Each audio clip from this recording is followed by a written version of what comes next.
Hey everyone, we are back and we're into the fourth map um, of Deeper Down, the storm drain, sewer, I'm not sure what you want to call it. Um, I had, in the original Deep Down, there was a long, very strange motorway tunnel, like freeway tunnel, which kind of just went from a hotel to nowhere and sort of ended in a dead end cliff face, which made no sense whatsoever. But essentially, it was a way of adding more driving without actually having to build a world. Essentially, just building a tunnel. And so, quite early on, I thought about how to replace that, and I was working, thinking about um, using a sort of ravine like we've been through already in the previous maps, where you've got kind of high walls and stuff, and that seemed like quite a good way of doing that. But I needed to get from one sort of type location to another. Anyway, I came up with this kind of look and feel, which I really quite liked, which was this kind of, these holes in the ceiling, and so you get the beam lighting down here, and yeah, and then I started putting it together. So each of these sections, you can see I've got some straight sections, I've got some big junctions, and it's like it's a template set that I can just put together and build various things out of, which is quite fun when you're sort of building a level. And hopefully it doesn't feel too much like it's too repetitive. But environments like this, by their nature, would be repetitive. Is this the way people build tunnels? Is in a repetitive way, so it kind of works. You get away with it. But or hopefully I get away with it. The so what I think the tricky part here of what was going to happen, I knew that I wanted to do a car jump, um, and at one point there was a concept I had about antlines. So starting when I kind of got away from the whole combine invasion at the beginning of the mod, I had another idea about antlines being drawn towards the place that you're going. So you would start with a sort of a swarming of antlions attacking White Forest, and then it's like, hey, there's something going on with the antlions, and you'd sort of follow this stream of antlions through all these maps, and so there would be this constant flow of antlions running through these tunnels and through the whole campaign until you reach the mines and kind of got down into the thing, and you sort of find out what it was that was attracting all of them all the way along. Which is a really good idea. I still like the idea. I'd love to do it, but it once again just became so complicated and so challenging to do. And the idea is that the antlions wouldn't attack you unless you attacked them. They were far too busy, doing other things. And so you'd sort of be driving along with the antlions kind of running along beside the car and flying past you. The visual image was great, but when I tried to implement it, it just didn't really work very well, unfortunately. But I'm sure somewhere out there's a way of doing it, but it didn't work. Anyway, but the idea was that along here you'd have all these antlions running along the side sort of tunnels, and dog would run along as well, and it would be kind of this kind of race underground. Um, but as with all good ideas, unfortunately, you sort of let it go after a while when you realise it's just really challenging to do. It wasn't going to work. And I mean, all of these ideas I keep in my back pocket for a future project at some point, maybe. Um, so, in the spirit of building additional gameplay, here what I've done is just taken one of these tunnel ends, put a little side sort of tunnel in it, and come in, and then you've got a zombie to treat in a terrible way if you want to. You could quite easily leave him alone, the poor guy, um, but no, we're gonna set him on fire because it's fun and we like to hear him scream. Um, and then what I had these test maps and different ideas and stuff that I've been playing with for ages. And as I say, you have these ideas from a previous project, maybe you didn't use it, and so you think, hey, maybe that I can fit an idea into this. One of these, one of these, one of these maps. Maybe I can sort of slot in one of these things, and that's where this sort of side area came up. Um, and this is a great line. Yeah, it's kinky as well. So there is a another gate, and I'm aware that we're gating a lot, but that's how formula that I came up with, and it's generally quite straightforward. Find a way to clear the gate. Hopefully people who are somewhat eagle-eyed will realise that that there is a yellow thing. It's running from the gate up to here. You look up, you can see it. And there's the fire behind the thing totally gives away where you're supposed to be heading. So Alex is going to stay here. We'll head inside, if I can actually get up the mud, that is.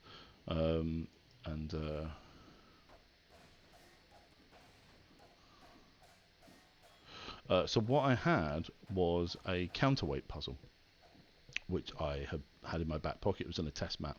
It was an idea I've been playing with for ages, which is rather than having a counterweight where the player is taken up or down, you have a counterweight where it actually creates a platform for you to jump from, and you can't make a jump until you've got that platform sort of fully in place, which seemed like a nice idea. So because these tunnels were kind of boring, there wasn't a lot going on with them, I decided to insert that thing here. So that's where this came from. If we drop down, I quite like this area. It's looking quite bright today. I don't know why this is so much brighter for me on this video. Normally this area is quite dark, I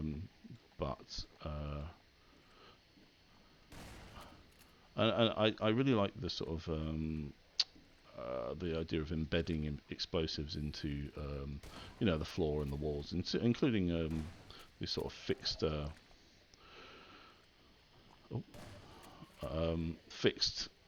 explosives and crates as well. And this is actually maybe the first actual challenging area we've played. Blackhead crabs can be quite a pain in the arse if you let them. So, come on. I guess it's an interesting point. I didn't have to kill him, but I could have just let him burn and get on with it, but I couldn't bring myself to let him burn. I had to kill him. So I quite like it when you've got a space. As I say, those sort of embedded explosives, it means you have to kind of draw in the zombies to the right spot before you can sort of use the explosives for your benefit, which is quite a nice thing to do.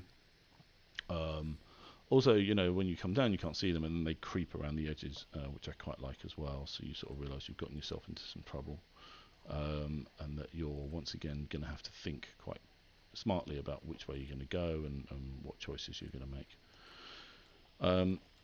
And then when we get up here, this was an interesting one because I was trying to find the right objects to use for counterweighting. I've just realised that I've put those on the wrong thing. Hopefully it's pretty straightforward what you need to do. Most people seem to get it pretty quickly, but barrels were kind of the right object to use because they don't require, or they're just heavy enough. Like I tried using those kind of bundles of beams that we saw earlier, and those are just too heavy. One of those would just send this plummeting to the bottom and stop. So for some reason one wasn't good enough. That was just too simple. So counterweighting with more than one just felt right. Once again, just about how it feels in this case. Having multiple objects and having to go and collect multiple objects to do it is the right feeling, I think. You see, this is very basic, and I haven't really bothered to cover that up either. I haven't really had anyone comment on it though, so I think I got away with it for the most part. There are all these little bits and pieces that you might want to go back and do at some point. But okay, so now we've got our platform and our ladder, and hopefully that lines up. And I really struggle to make this jump. I always jump a little too early here. But this is quite a finely tuned thing. If you put it, if you put the ladder too close, then the counterweight makes no difference. Damn it!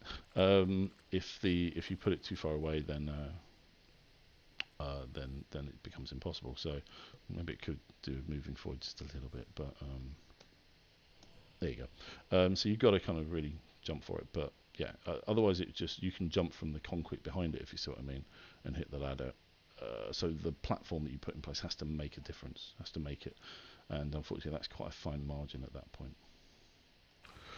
So yeah, more embedded crates, which I quite like for some reason. Don't know. I think it's to do with Alex, Half-Life Alex. There's that sort of level with all of the explosives and stuff embedded in the slime, which I quite enjoyed. So maybe I was riffing off of that at the time. So this battle I really like. The Combine. I don't know why this sort of worked out quite. I think having the fencing so your cover is really limited, um, and stuff is it makes it a the cover's quite limited. You're somewhat covered back here, but they will advance on you. And not only that, you're exposed on the flank here, so you sort of fight your way around the horseshoe. And when you get to the other side, you realise there's actually and also I tend to put in combine mines here in most of my battles, which some people get grumpy about because it will punish them for rushing forwards. But for me, I've always thought that Half-Life 2 is about exploring, and looking around and being and exploring your space. And I think the fact is that there are far too many Half-Life mod players who have gotten used to rushing in and and dancing around, doing circle strafing around Combine soldiers and that's boring to me. So you're not really testing skills, and you're not really testing gameplay. Well, you're not really creating anything interesting if it's easy enough in your map for the player to go toe to toe with the Combine, then essentially there isn't really much of a challenge there, and they're very used to doing that. And we've seen that in mods where you see 10 Combine appear, and there's nothing stopping them from just running straight up to the player and hitting them with their guns. So when I open this door, it's actually going to spawn a couple of Combine down, which Alex is having a battle with as you come outside, and then you've got a choice to attack or not. And there's one of those grenades from the SMG, which is quite fun to shoot at that point. SMG is terrible at a distance. There you go. And I've just realised I've just jumped off there, having not deployed the ladder. I should really do that.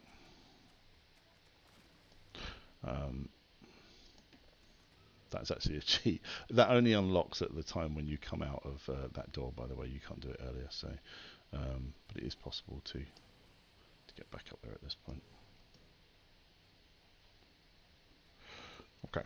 I inserted an Alex line here. There you go, about halfway through.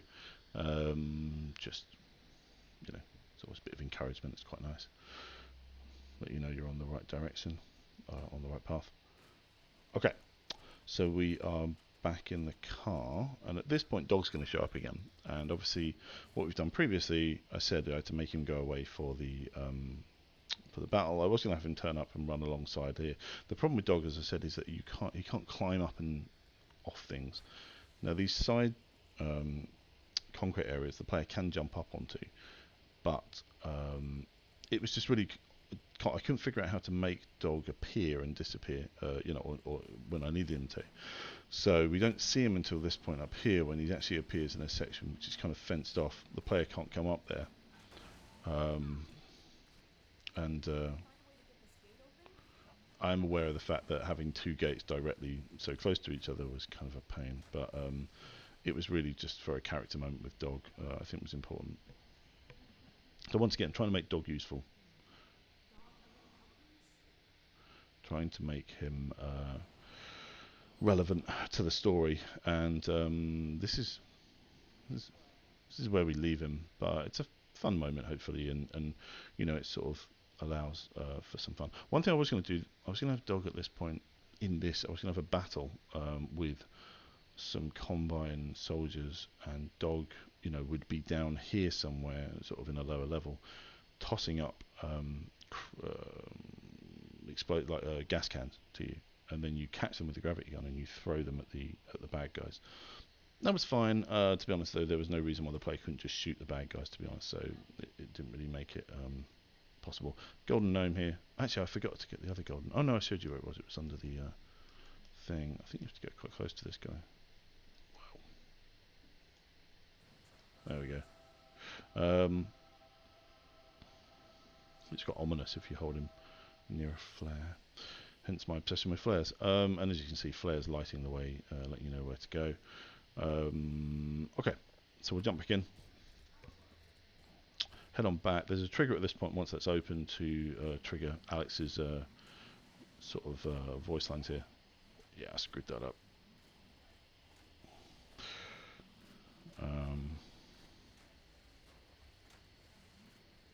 And then I think we get a voice line as she... I'm getting pretty good at this now. There's a lot of vehicle clipping at that point to make sure you land that jump. I have seen some people who have gone down the pit, and there should be a mission failure kind of trigger at the bottom of the pit if the car does fall in, but we'll see. Oh, this guy's coming for a ride. Once again, more flares to help us on our way. Now this bit catches a lot of people out, and I know to stop because I know there's explosives there, but obviously there's people who are going to continue to charge on through.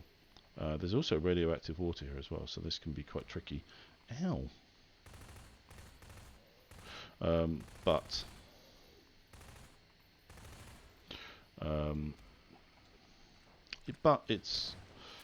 it's kind of fun. Once again, it's sort of a look before you leap thing. Don't just go charging on through. Later on, I think once we're onto the open road, you do get a much more chance to put your foot down and let the wind go through your hair. But this is also quite tight because of what I was doing was previously this sewer led out straight into the large crane area in map 4, and it didn't really make a lot of sense to have a sewer just opening out into that. But I also wanted to introduce Ed Vincent's car lift in map 4, so I needed to sort of get some elevation, have the player come back up to the surface into the lift and go down again. So essentially if you're going up, to just immediately come back down again after in the next map, but hopefully it doesn't notice too much. But I quite like the area above that I created, but these corners are way too tight. Unfortunately the geometry of the map, because I built this in after, got quite tricky. Oh look, there's a missing reflection there. I need to add that. Yeah, that was quite tricky to get all the way back up and find, get it not tight enough that you didn't have to the corners weren't too tight, but then it had to be quite tight to make it work. So this area I wanted to have quite a dynamic battle, and I was really struggling to make it work, and thankfully Abraham Lee, Lonely Boy, was able to help sort of come in here, and he's very good with AI, especially Combine Soldier AI, and he was able to kind of rework it a little just to get a bit more of a dynamic battle going on. I think the space was right because you've kind of got two different routes, left or right, some elevation. It's quite a good space for a battle, but it was tricky. There is the G-Man. If you look up here, he goes for a walk. He appears in the next map as well, so there are some G-Man sightings throughout the mod. There's also some goodies up here if you take a look. There's quite a lot of goodies everywhere actually. This is a heavily stocked area, even you think it's quite a brutal battle, but I think maybe we overstocked a little. Anyway, so one point here is obviously if you're going to have a button do something, make sure the player is looking in the right direction and they can see what the button did.